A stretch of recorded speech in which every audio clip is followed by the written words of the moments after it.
Welcome back, guys, to Phoenix Wright. We are beginning the second episode in the rest of the first trial, where we shall interrogate Mr. Frank Sawit, which is the witness that who is the witness that our dear prosecutor Frank Sawit will bring to the stand. Let's carry on with the show.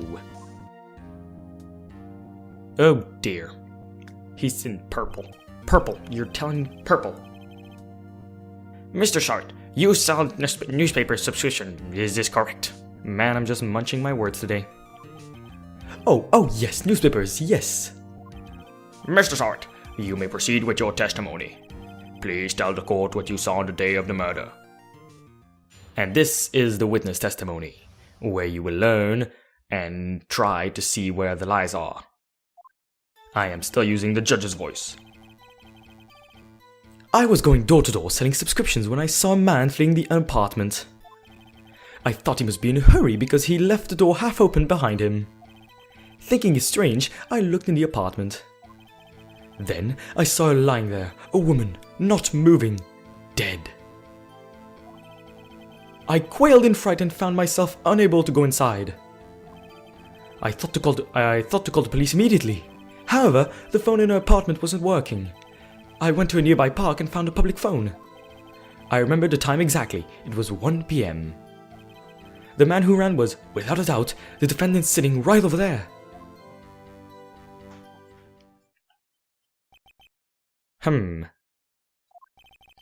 Larry, why didn't you tell the truth? Damn it. I can't defend you against a testimony like that. Incidentally, why wasn't the phone in the victim's apartment working? Your Honor, at the time of the murder, there was a blackout in the building. Aren't phones supposed to work during a blackout? Yes, Your Honor. However, some cordless phones do not function normally. The phone that Mr. Sawit used was one of those. Your Honor, I have a record of the blackout for your perusal. Perusal. There's Peru in there. Fun fact. Blackout record added to the court record. Interesting. Yes, Your Honor. You may begin your cross-examination. Cross-examination, Your Honor? Okay, apparently this is it, the real deal. This is where we actually begin to be lawyering the court. That's something. That is something. Because I said so. Okay, so we need to expose the lie, the testimony the witness just gave. Interesting. Well, obviously was lying because or else our client wouldn't be innocent. Interesting. Very interesting. It's in the evidence. Dun dun. Nah, I say that's not a surprise. Because the evidence in court is everything. If you don't have evidence, then you don't have a case. Bam. Shazam. There's bound to be a contradiction in there. First, find the contradictions between the court records and the witness's testimony. Then, once you've found the contradicting evidence, present it and rub it in the witness's face. Okay.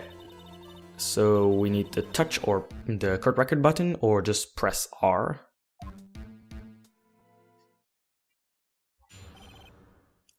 Witness's account cross-examination. Okay, I was going door to door selling subscriptions when I saw a man, blah blah blah. Okay, so as you can see, you have the option to press, which is getting more information, or present evidence, which is submitting an objection. By the way, the 5 exclamation marks are this is your health, because technically you have health.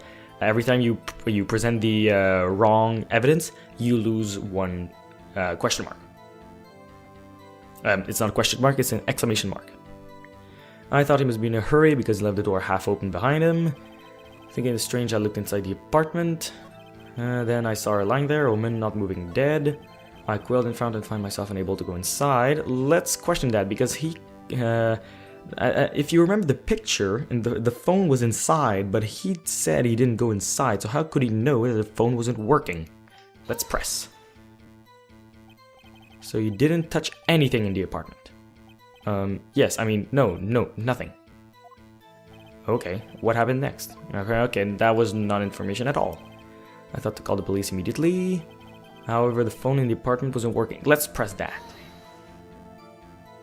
The phone in her apartment wasn't working.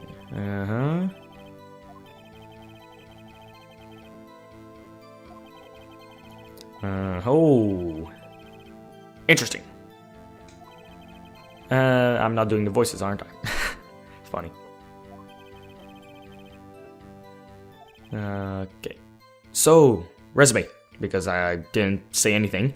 The phone was on the table, so he should have went inside, but he said he didn't. And he claims that the phone was on like a shelf next to the entrance. So, let's see, he may have lied somewhere. I went to a nearby park and found a public phone. That's normal. I remember the time exactly.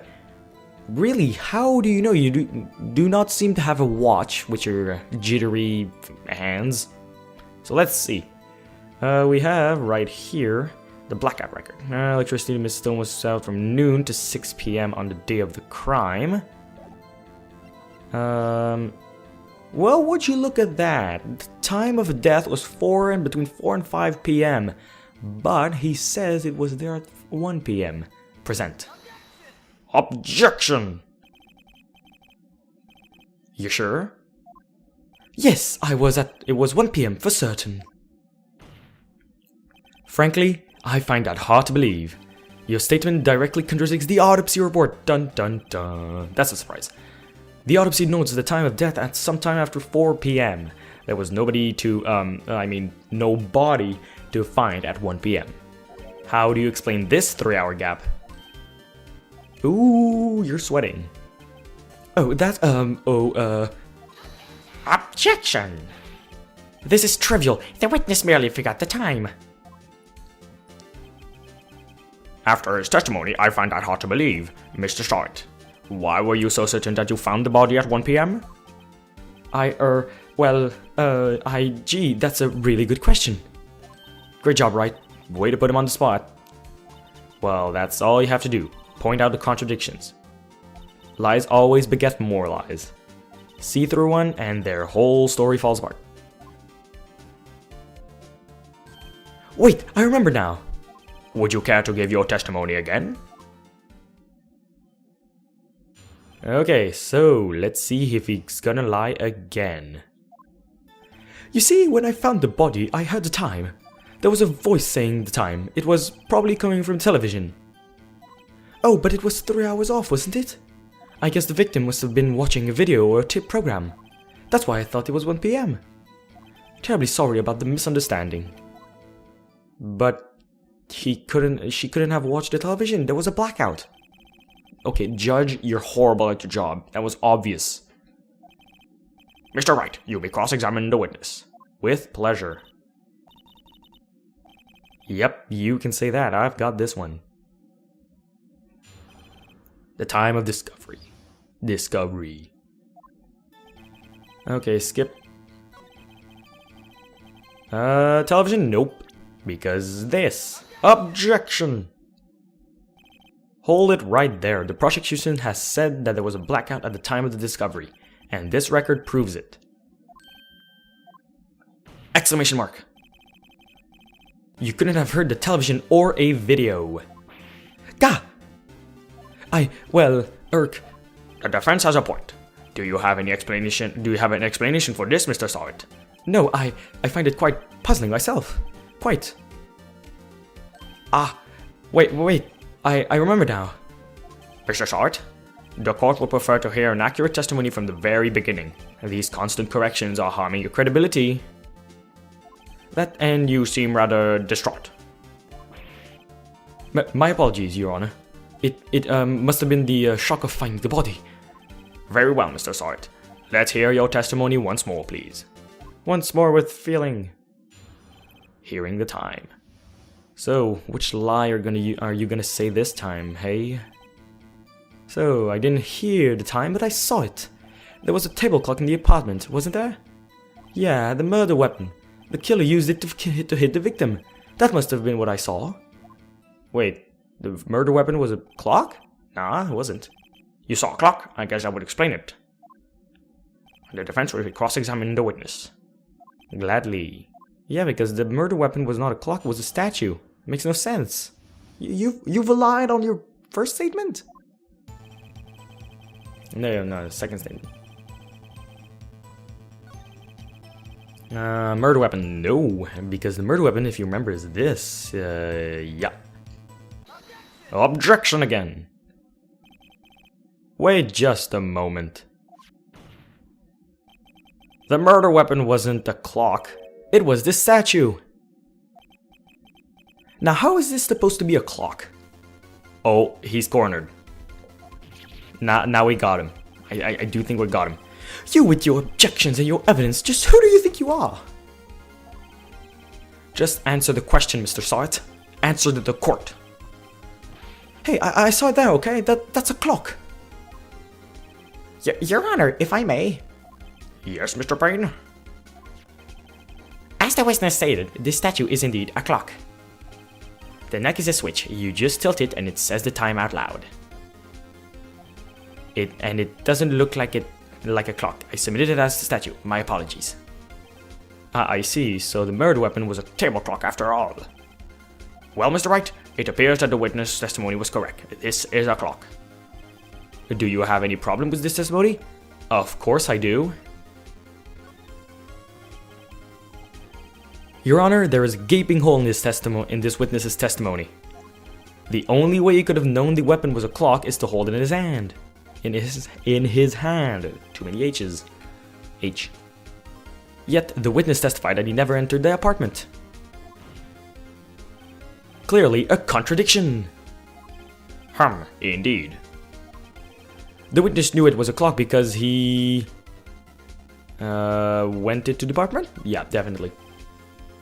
You're lying! You were inside the apartment on the day of the murder.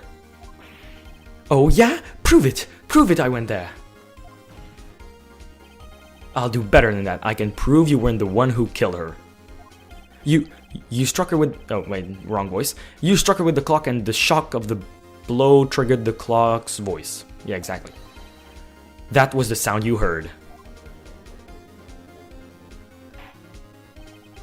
Order in the court. Intriguing. Please continue, Mr. Wright. Yes, Your Honor. Mr. Sawit. No, wait, Mr. Sawit. The sound must have left quite an impression on you. Understandable, since the murder weapon spoke just as you hit the victim. That voice was burned in your mind. That's why you were so certain about the time. Objection! What's the meaning of this? This is all baseless conjecture. Baseless?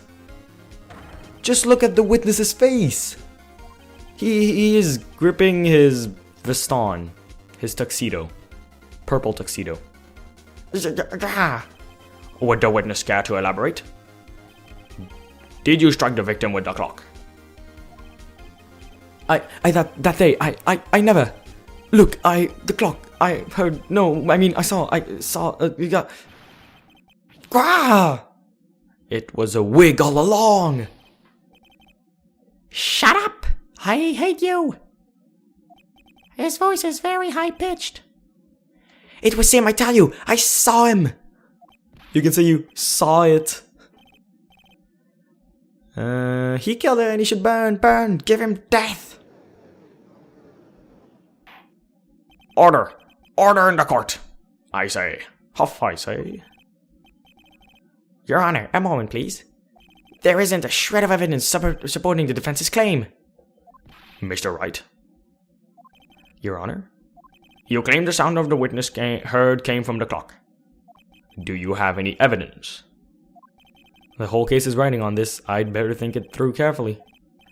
Yes, Your Honor. The sound that Mr. Sawit heard was definitely a clock. A fact which is clear if you simply, I guess, try sounding the clock, because that wouldn't make it ring. If it works, it's gonna ring. Let's sound the clock right now, here in this court. Your Honor, may I have the clock?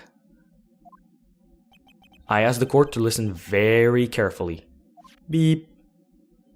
I think it's 8:25.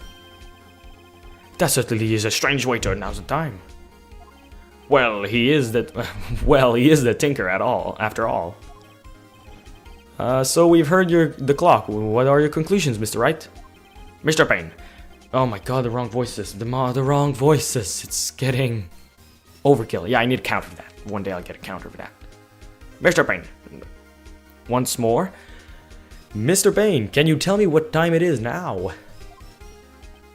It is 11:25. Ack! That was surely a lot of emotion on your face. As you can see, this clock is exactly 3 hours slow. Precisely the discrepancy between between what Mr. Sawit heard and the actual time of death. So Mr. Sawit, try to talk your way out of this one.